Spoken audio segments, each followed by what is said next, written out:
আনন্দতে দীঘার ওই বালু চড়ে কত রঙের পাখি ওড়ে জড়িয়ে স্নান করে মনের আনন্দতে।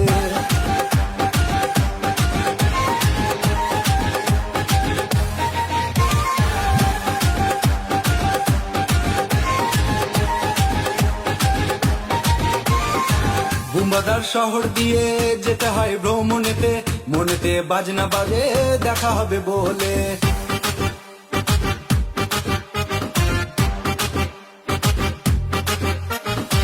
বুম্বাদার শহর দিয়ে যেতে হয় ভ্রমণেতে, মনেতে বাজনা বাজে দেখা হবে বলে। টিকিট হাতে পাওয়ার পরে হাওড়া স্টেশনেতে ফুলহারা সাগর নিয়ে মনে বাসা বাঁধে। দীঘার ওই বালু চড়ে কত রঙের পাখি ওড়ে জড়িয়ে স্নান করে মনের আনন্দতে। দীঘার ওই বালু চড়ে কত রঙের পাখি ওড়ে